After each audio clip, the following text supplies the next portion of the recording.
পদ্মাপাড়ে বাড়ছে ভোটের চাপ। গতকাল ২০ জন নেতার সঙ্গে বৈঠক করেন মোহাম্মদ ইউনূস। ইস্তফার কথা ভাবলেও পরে মত বদল করেন ইউনূস। উপদেষ্টাদের পরামর্শে আপাতত ইস্তফা নয়, ২০২৬-এর জুনের মধ্যে ভোটের আশ্বাস। বৈঠকে উপদেষ্টাদের আশ্বাস মোহাম্মদ ইউনূসের, সংস্কারের কাজ শেষ হলেই ভোট বলে আশ্বাস। ২৬-এর জুনের মধ্যে ভোট করিয়ে পদত্যাগ উপদেষ্টাদের জানিয়েছেন তদারকি সরকারের প্রধান। প্রধান উপদেষ্টা আমাদেরকে ব্যাপারে আশ্বস্ত করেছেন, এই যে সংস্কার প্রক্রিয়া, এই সংস্কার প্রক্রিয়ার একটি পর্যায়ে নিয়ে তিনি তার দায়িত্ব ক্ষান্ত করবেন।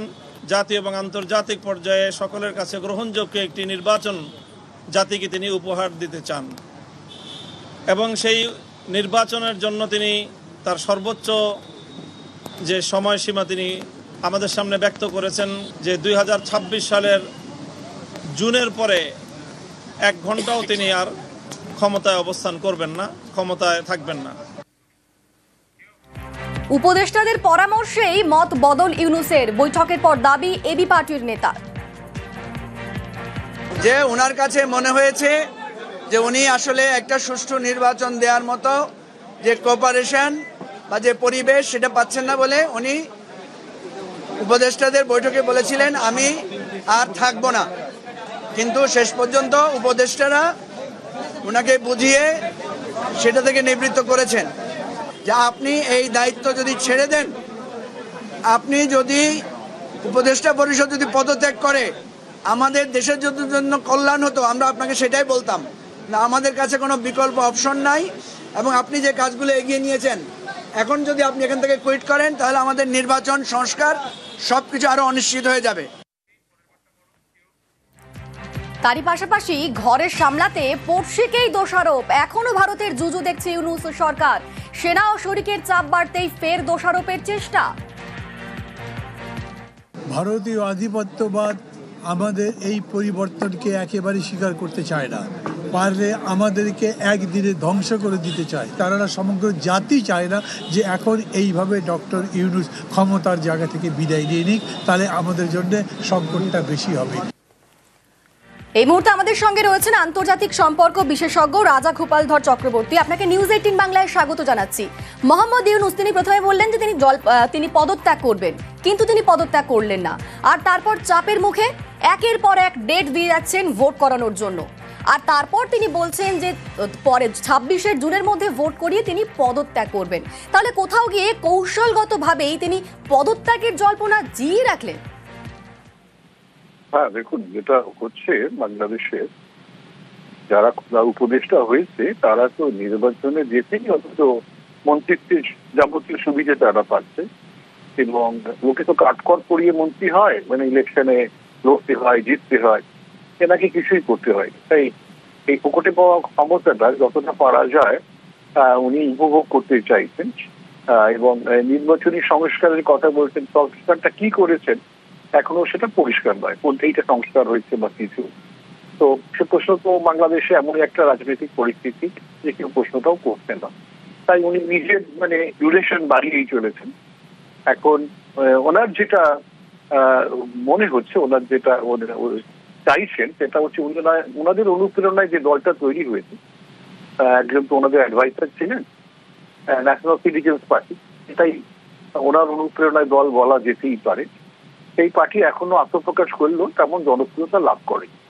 কিছু জায়গায় নির্বাচন হওয়ার সম্ভাবনা লোকাল স্থানীয় প্রশাসনে দাবি উঠলেও তারা বলছে তারা বয়কট করবে। বোঝাই যাচ্ছে যে তাদের পরিণতি এখনো আসেনি। ইউনূস চাইছেন এই দলটা যতক্ষণ না পরিণত হয় ততক্ষণ পর্যন্ত নির্বাচনটাকে স্থগিত রেখে যাওয়া। কিন্তু বিএনপি চাইছে নির্বাচনটা হোক, কেননা আওয়ামী লীগ এখন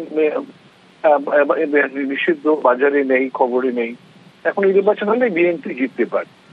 এখন ইউনূস এই জিনিসটা প্রক্রিয়াটাকে চালিয়ে যেতে চাইছে এই ইলেকশন যতদিন না ওনার দল একটা শক্তিশালী দল কিন্তু পরিচিত হয়েছে, সেটা সম্ভাবনা নেই, হয়তো আরো পরে বাড়াবেন। কিন্তু এখন দেখার আর্মি সেটা অ্যালাউ করে কিনা। আর্মি তাকে তো অধিকার দিয়েছে।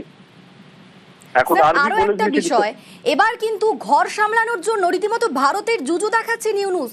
সেনা ও শরিকের চাপ বাড়তেই তিনি এবারে ভারতকে দোষারোপের চেষ্টা করা হচ্ছে। হ্যাঁ, এখন ওরা তো দেখুন ইউনূস যেটা করছে, বলছে যে পথে গুন্ডা বাহিনী নামাবে, মৌলবাদীদের পথে নামাবে, ঘেরাও করবে এই জিনিসটা উনি করছেন। এটা অনেক দেশে স্বৈরতান্ত্রিক প্রশাসন ব্যবস্থাটা করা হয়। রোমানিয়াতেও আমরা একটা জিনিস দেখেছিলাম। যাই হোক, এর প্রশ্নটা আজকের নয়, যে প্র্যাকটিস পুরনো প্র্যাকটিস, এবং একই সঙ্গে ভারত বিদ্বেষ একটা বিরাটভাবে তৈরি করতে উনি পেরেছেন, এবং সেইটাকে যদি কাজে লাগানো যায়, ভারত আটকাচ্ছে, ভারত এই করছে, এইটাকে যদি কাজে লাগিয়ে মানুষের মধ্যে একটা নির্বাচন দেরি হলে এই সুবিধে হবে, তখন মানুষ সেই ধরনের ভাবনা চিন্তার মধ্যে যেতে পারে। যাই হোক, এটা যেহেতু আর্মি এখন বেঁকে বসেছে, নির্ভর করছে আর্মির অ্যাম্বিশনটা কতটা আছে তাদের। তারা যদি সত্যিকারের চায় যে আমরা এই ধরনের শাসন ব্যবস্থা বজায় রাখবো না, আমরা নিজেরাই চালাবো, তাহলে বেশি দিন বাকি থাকবে না। এখনো পর্যন্ত সেভাবে প্রটেস্ট কিন্তু আমরা রাস্তায় দেখছি না। আর্মি হয়তো যে কোনো মুহূর্তেই তাদের হস্তক্ষেপ করতেও পারে। হ্যাঁ, ধন্যবাদ আপনাকে। বাংলাদেশের ফের উস্কানি, ভারতের সঙ্গে চুক্তি বাতিল বাংলাদেশের, জিআরএসি কে দেওয়া অর্ডার বাতিল বাংলাদেশের, গার্ডেন রিচ শিপ বিল্ডার্সকে দেওয়া বরাত বাতিল করা হলো, ওশান গোয়িং ট্রাক বা জলবাহন তৈরির বরাত বাতিল, প্রায় 21 মিলিয়ন মার্কিন ডলারের বরাত ভারতীয় মুদ্রায়, যা প্রায় 180 কোটি টাকা। নির্বাচনের জন্য চাপ বাড়ছে ইউনূসের, তার মধ্যে ভারতীয় সংস্থার সঙ্গে চুক্তি বাতিল। নজর রাখতে হচ্ছে একটু বাংলাদেশের দিকে, কারণ বাংলাদেশে ভোটে না জিতেই হাতে ক্ষমতা পেয়েছেন। বারবার ভোটের কথা বললেও তা করতে পারেননি মোহাম্মদ ইউনূস। আর এবার ডেডলাইন 2026 সালের জুন। এতে বাংলাদেশের অনেকেই ক্ষুব্ধ, সুর চড়িয়েছেন শেখ হাসিনাও। অডিও বার্তায় আবারও নিশানা করেছেন ইউনূসকে।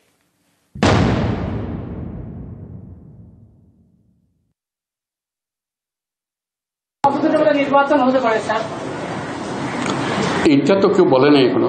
আলাপ হলে তখন দেখা যাবে কতদিনে হলে ভালো হবে, যেটা আপনারা বলেন। এটা থেকে কারোর কোনো এমন না যে এটা আমি এক্ষুনি করে দেবেন, বললে করে দেবেন, কি আছে। যে করলে ভালো হবে কি ভালো হবে না সেটা আপনারা বিচার করেন আগে, নিজেদের চিন্তা করেন কতদিন হলে ভালো হবে।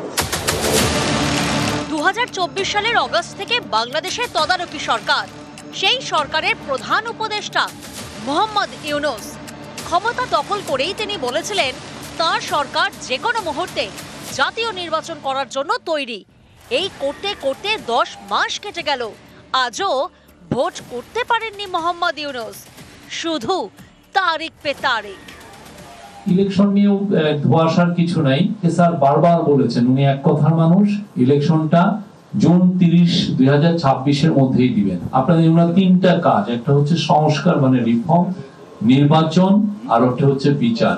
আজও ডিসেম্বর থেকে জুনের মধ্যে হবে নাকি আবার পেছাবে, সেই দিকে আমাদের নজর রাখতে হবে। কারণ আমার মনে হয় যে এই যে উনি ডিক্লারেশনটা দিয়েছেন নির্বাচন নিয়ে, এটা কিন্তু খানিকটা চাপের মুখে পড়েই দিয়েছেন, এবং ইন্টারনাল লেজিটিমেসি যাতে অ্যাকোয়ার করে, এবং মিলিটারি যে সেকশনটা আছে তার মধ্যেও যাতে ইউনিসের ওপর কোনো রকম আর ফার্দার চাপ যাতে না আসে।